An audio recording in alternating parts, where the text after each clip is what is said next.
Did you know that on any given day, hundreds of thousands of brand new cars sitting on dealership lots are already considered last year's models? They are brand new with 0 miles, but are already aging into obsolescence. So, before we dive in, what's the strangest thing you think a dealer has ever done to move a problem car off their lot? Drop your wildest guess in the comments below.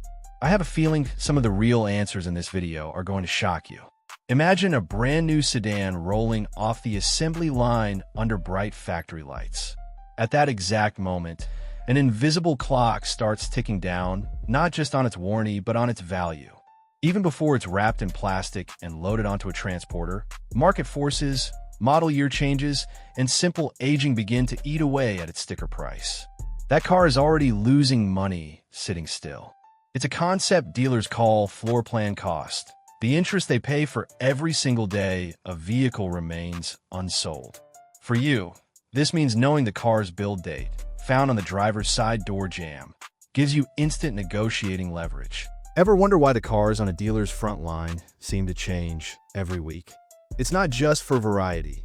It's a calculated strategy to combat lot rot. When a car sits in the same spot for too long, it can develop an invisible stigma, making it seem undesirable to both salespeople and customers. It's a psychological sales tactic. By moving cars around, especially older inventory, to high-visibility spots, a dealer creates the illusion of fresh arrivals. So, the next time you see that gleaming SUV right by the entrance, remember it might not be the newest or most popular, but the one they need to move the most. Here's a number the dealer almost never talks about: holdback. This is a hidden percentage of a car's invoice price, typically between 1% to 3%, that the manufacturer quietly pays back to the dealership after the car is sold. Think of it as a guaranteed bonus for the dealer, completely separate from the profit they make on the sticker price. It's a profit margin you can't see. While you'll never get the dealer to admit the exact holdback amount, knowing it exists confirms they have far more negotiating room than the official invoice price would suggest. Use this knowledge to push for a better deal with confidence. Never underestimate the power of asking about the demo cars. These are the vehicles used by dealership staff or for customer test drives. They might have a few hundred or even a few thousand miles on the odometer. But here's the kicker: because they've never been officially registered to an owner, they can legally be sold as new. It's a new car that isn't quite new. This is a prime opportunity for a steep discount, but the key is to demand it.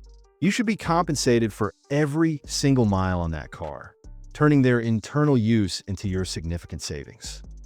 What happens when you want a specific car, the right color, the right trim, but your local dealer doesn't have it? They initiate a dealer trade. This is a massive behind-the-scenes network where dealerships swap cars to satisfy customer requests or simply to balance their inventory, often shipping a car that won't sell in their market to another where it might. The car you want might be miles away. This can be a great tool, but be aware. Some dealers might first try to sell you a car they own before searching the network, as it's better for their bottom line. Always be firm and ask them to check other lots. Picture a regional manager for a major car brand. For 6 months, they drive a fully loaded new model as their company car before swapping it for the next one. That vehicle is called a brass hat car, and it's then sold to a dealership at a significant discount. This car has already had a career. It's often meticulously maintained and has low mileage, yet it's never been titled, meaning it's another loophole for a new car sale. Asking a dealer if they have any executive-driven cars not only shows you know the lingo, but it also unlocks a hidden tier of discounts. That's a game changer. As summer ends and the next model year vehicles begin to arrive, leftover cars from the current year don't just get a discount. They get a whole staircase of them. Manufacturers pile on huge rebates, special financing offers, and dealer cash incentives to clear the old stock. Their desperation is your opportunity. This is the automotive world's equivalent of a clearance sale. But the price drops aren't always advertised transparently. The sweet spot is typically between August and October. Targeting a leftover model during this window can save you thousands right off the top before you even begin to negotiate. Consider the cars people drive when their own vehicle is in the service shop. Many of these courtesy loaners are pulled directly from the unsold new car inventory. After racking up several thousand miles, they are retired from service and put back on the sales lot. This car worked for the dealership. Because they've been used daily, they often have more wear than a typical demo car. But this also means the potential for an even deeper discount. The pro move here is to ask the sales manager specifically about any recently retired service loaners. They're often the most heavily discounted cars on the entire lot. Where does a brand new car with 0 miles go to die? For many, the answer is a dealer-only auction. When a car, especially one with an unpopular color or weird option package, simply won't sell, a dealership may cut its losses by sending it to auction. There, other dealers can bid on it, often for prices well below invoice, hoping they can sell it in their market. It's a place of last resort. While you can attend these events, knowing this is the final step for an unsold car gives you immense power. It validates that there's always a bottom-line price a dealer will accept to avoid a bigger loss. All right, we are halfway through the secret journey of the unsold car. If these insights are already getting your gears turning, do me a favor and hit that subscribe button and turn on notifications. You're learning the dealership's playbook right now, and you won't want to miss our upcoming videos where we tackle things like the biggest lies car salespeople tell. Don't miss out. Now let's get back to the story, because the journey gets even weirder from here. Imagine a pickup truck that's unpopular in a California suburb, but is in high demand in the Middle East. Sometimes the best solution for an unsold car is a trip across the ocean. Specialized exporters buy up excess inventory, particularly models with global appeal, and ship them to countries where they can be sold for a much higher price. Its passport gets stamped for a new market. This is a form of global arbitrage that helps clear lots of otherwise stagnant vehicles. It's a key reason why a specific model might just vanish from a dealer's inventory without ever being sold locally. Not every unsold car is destined to be driven. For some, their final journey is to a classroom. Manufacturers and dealerships often donate aging new models or cars with minor transit damage to vocational schools and community colleges for a tidy tax write-off. Students get to learn on modern technology, taking apart and reassembling engines, electronics, and safety systems. The car's final purpose is education.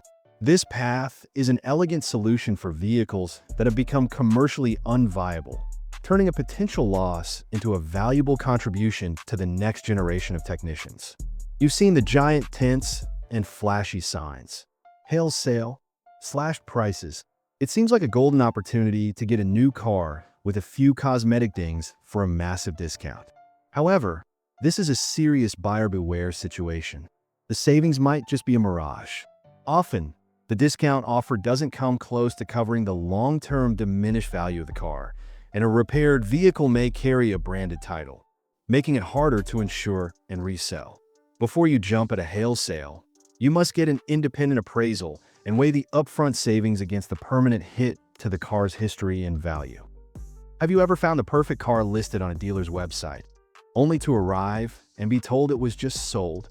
Sometimes this is a shady bait and switch, but more often you've encountered a ghost. This happens because dealership inventory systems can have a significant lag time.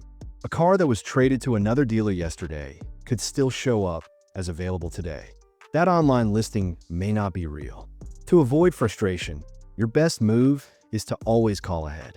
Speak to a salesperson, give them the specific stock or VIN number, and have them physically confirm the car is on the lot and available for sale. Some cars aren't built to be popular. They're built to meet the law. These are called compliance cars, often limited-run electric vehicles sold only in certain states to meet strict emissions mandates. Because they aren't meant for a mass market, these vehicles could be a huge headache for dealers when they don't sell. This car exists only for the rules. For savvy buyers in those specific states, this is a hidden gold mine. At the end of model year, dealers are so desperate to unload these niche cars that they'll offer massive, unadvertised discounts just to make them disappear.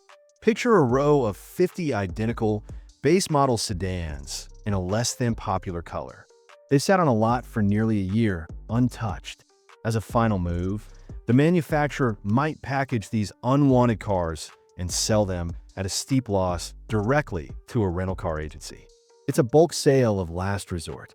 This clears the dealer's books and gets the cars on the road, but it solidifies their status as the least desirable models. This is why rental fleets are often a sea of basic vehicles. For you, it's a warning that when buying a one-year-old former rental, you're likely getting the model that nobody wanted when it was new. Could the brand new car you're about to buy have already been taken apart? In rare cases, yes. If a customer's car is in for a warranty repair and a specific part is on a long back order, a dealership might borrow that part from a matching new car sitting on the lot to get the customer back on the road quickly. It becomes a temporary organ donor. The part is then replaced on the new car once the shipment arrives. While dealers are required to restore the car to factory new condition, it's a shocking peek into how far they'll go to solve a problem. You can use everything you've learned to predict the future of car deals. Pay attention to automotive news. When a manufacturer announces a major redesign for next year's model, you know the current year models will be heavily discounted to clear them out. You can start to see the future. By knowing the product life cycle and understanding that dealers need to make room for what's next, you can time your purchase for maximum leverage. This isn't just getting a deal, it's strategically positioning yourself for the best possible outcome. That's a total power move. Walk onto a dealer lot and look for the car that everyone else is ignoring. It's last year's model, it's been there for 250 days, and it might be a slightly odd color. To the dealer, this car is a giant, expensive paperweight. To you, it's the perfect target. Their problem is now your power. Armed with your knowledge of the build date, the ticking clock of their floor plan costs, the holdback they won't talk about, and the looming threat of the auction block, you can make a confident, well-researched offer that is both fair and aggressive. This is how you turn their biggest problem into your best deal. So, the secret life of an unsold car is a wild ride. From a showroom floor to the auction block, and sometimes even to a classroom or a different continent. Its journey is all about one thing: minimizing the dealer's loss. Now you know the playbook. You know how to spot their problems and turn them into your power. The biggest takeaway? The sticker price is just the start of the story. By the way, now that you know how to buy a new car, what about getting rid of your old one? The trade-in process is full of traps, and in our next video, we're exposing the single biggest mistake that costs people thousands. You want to see this?